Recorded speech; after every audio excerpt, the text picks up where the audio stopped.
I gotta talk about this. Like, money is the root of all evil, for real, for real. And I thought I needed money to survive, to live. And I realized I don't need money to survive or live. It was just an illusion. Money's not real. It's fake. It's fugazi. It's corny. It's an illusion. You can print millions to billions to trillions out of thin air. We don't do that, but you know who do. The point I'm trying to make is, it's about to almost be a year now. We're in 2026. I lost my job in February 2025. I lost my job in February 2025. I was happy. I can't even say I was devastated. I was happy. Like, I have a video. You guys will see it. And I was extremely happy. I felt miserable at my job. Not even that, like, I didn't like my job. I actually really did like my job. I worked at the bank. I liked the clients there. There was a few coworkers that were okay and whatnot. It was just, I felt miserable. I felt like I wasn't doing enough with my life, even though that job was paying me well. It was a respectable job. I just didn't feel like I was doing enough for myself. I didn't think this aligned with me, even though it was good, it was positive and all that. And eventually, it was just like a humiliation ritual. Like, they wanted me to conform to their ways, like make me want to be social, fake performative bullshit. And I'm not like that, my nigga. Like, if I fuck with you, I fuck with you because of you, because I see something in you I like, or I want to help you grow, or whatever the case may be. If it's genuine. But when the energy is not genuine, bro, I don't fuck with you, bro. I stay to myself because I'm not about to do that fake shit. I'm not about to perform for no audience. I don't care if you're my manager, the CEO, my coworkers, nobody. I'm not about to, like. So, like, the only people I really relate to is, like, probably one coworker, two, whatever, and probably not even nothing for real, dog. Probably like one or two. And it was just like I wasn't gonna be miserable no more. And God did his big thing, and I lost my job. As I lost my job, it was interesting. It was the only moment I actually felt free last year. I didn't feel like I had to go listen to anybody, go do anything. I felt free. Even during this time, it was challenging. My rent is 3,200. It's expensive. And I had a little money saved up. All my money got depleted. All the money I saved up. All the money I had from work, all gone. All the last few paychecks gone. I had nothing left. Tried to go file for unemployment. For months, I couldn't get unemployment. For months, I couldn't get unemployment. I didn't have no money. I didn't have no way to take care of myself. But through all these months, my bill was paid. Everything was paid. I was good. I was paid, bro. And I didn't have no money. So in my head, I'm like, bro, my rent's 3,200. I got bills left and right. I gotta pay my phone. I gotta pay this and that. But everything's still being paid. God's still making a way for provision for me. And I prayed for this because that shit was stressing me out. I was stressed. I was stressed knowing that I was here and now I was here now. And it humbled me. It really did humble me. It taught me a lot of lessons within myself, about just thinking positively. It showed me resilience. I've been a resilient person all my life, but that moment did build another layer of resilience in me. Um, And shout out to my church. Shout out to Jubilee Boston Christian Church, located in Boston, Mattapan to be exact. And one of the months I couldn't pay my rent, I took the leap of faith. I was at church. This is my testimony today. I was at church, and they wanted people to come to the altar so they can pray for them. Um, and I don't like going up, not because I don't believe in God or the miracles. I just be a little bit shy. I be having a little anxiety and stuff. So, but I knew I had to go up. So I went up. They prayed for us. Then they put us back to our seats, and they said anyone that was sick or about to do surgery to come up, and they prayed for them. Then the third prayer, it was random. It was my pastor. He's like, I don't know who this message for, but you got something to do in less than a week, and you don't know how you're gonna do it, or how is it gonna come? Come up to the altar right now. And I was hesitant. I was really hesitant because I'm like, man, like I just went up. I don't want to go again. I don't want to be feel shy or whatever. And I'm like, yo, I gotta go. This message is for me. Like, I gotta pay rent in less than a week, and I don't know how I'm gonna pay rent. Like, I don't have the money, bro. Like, I don't got the money. So I'm like, fuck. And I just go. I just go. It was 5 of us that was there. It was 4 women, and I was the only man there. They asked each of our names, and they told us to come to this back room. They prayed for us real quick. They helped us fill out this sheet, and like this financial sheet to help us with our finances.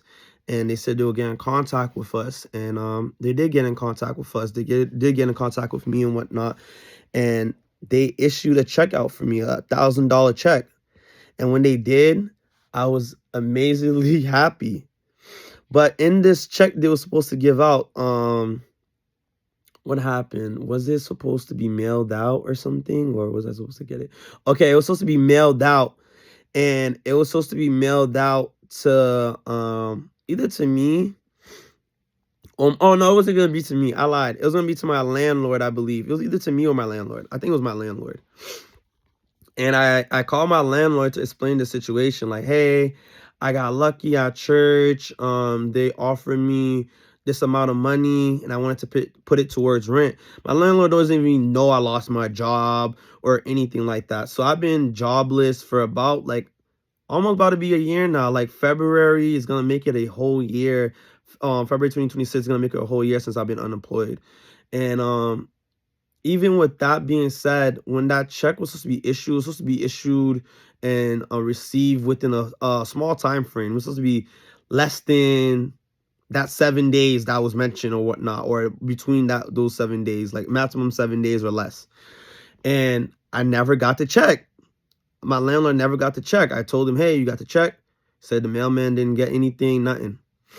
When I went to go ask him, my pastor, I don't know if he wants me to say his name, so I'm not gonna say his name out of respect, because I would want to ask consent and everything.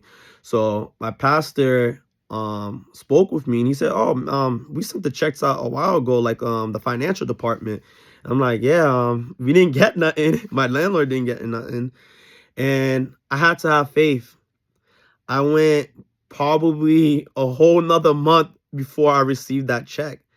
And I had to wait. I had to be patient. I had to have diligence. Just like I didn't know how I was gonna pay the rent. And it was my church that supported me. And it's through tithes, through offering.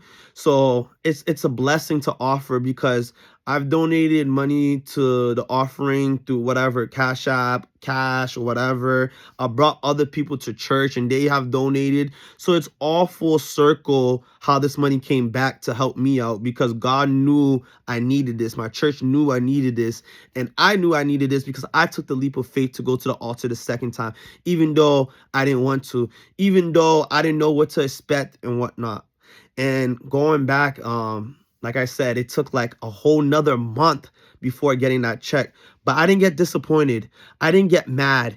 I didn't get angry or worried or nothing like that. I was diligent. I kept on asking. I kept on calling my pastor. I was on his probably last nerve, but he knows that I needed the help. He knows it wasn't for no reason, and he respected me, and I respected him in a positive way, and he helped me out tremendously. And I still owe him. I still owe God. Most importantly, I still owe the church because without that payment, I don't know where I would be at right now. Like I know God will still make a way, but I just needed it in the time, and He delivered. And through that deliverance, I was able to show God's will on myself, on the church, on this testimony for real. Like I didn't think I deserved it. I didn't believe but there's so many reasons why I do deserve it because it helped me help other people. When this provision came, I brought other people to church. They donated to the church. They had a new belief in God or strengthened their belief in God.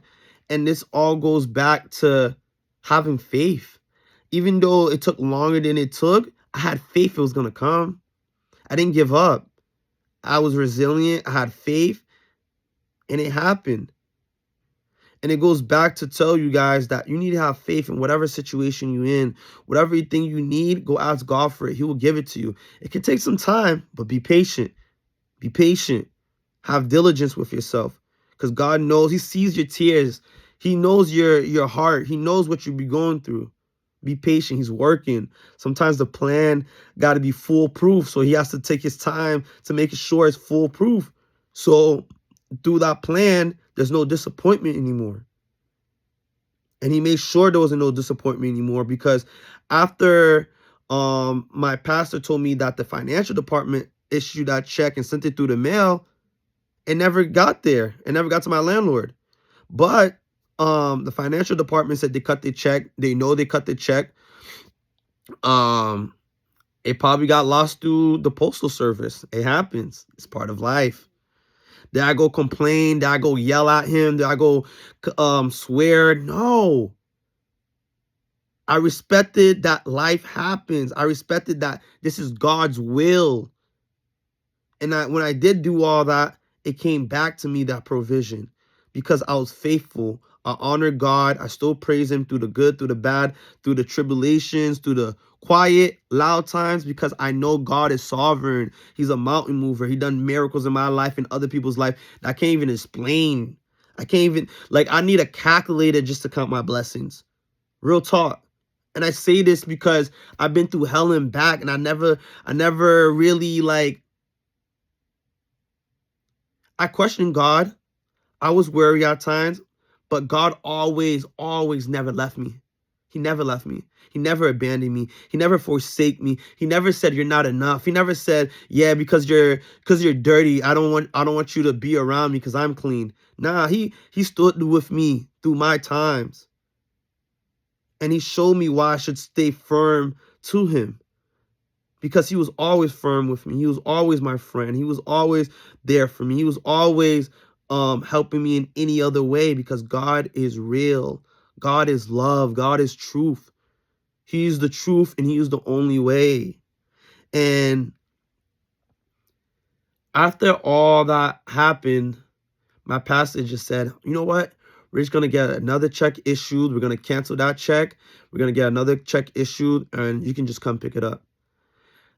The next day from when he said that, or 2 days afterwards, I came to go get the check from him at church. And he was just saying, oh, sorry for the delay and all that. And I just knew that it was okay, because he did his best. He was going through stuff. He has to go through stuff too. Like, I think during that time he had caught a cold as well. So I was praying for him. He had stuff to do for the church, for his wife, for his kids, but he still had a mission and a goal to make sure that that provision that God set aside for me, that was going to become to fruition, because He knew that I needed it. He knew that I'm a loyal servant. He knew this testimony was going to help build other testimony for other people's. So I just want to thank God, most importantly. I want to thank my pastor. I want to thank my church, all the church members, everyone that donates, the deacons, the pastors, church members, the people that sit you down, everybody. I just want to thank my church for real, because the energy be real, bro. Like, sometimes you can be going through something and someone would just smile at you. Someone would just say, oh, I like your outfit, or they just praying for you because they know you're going through it.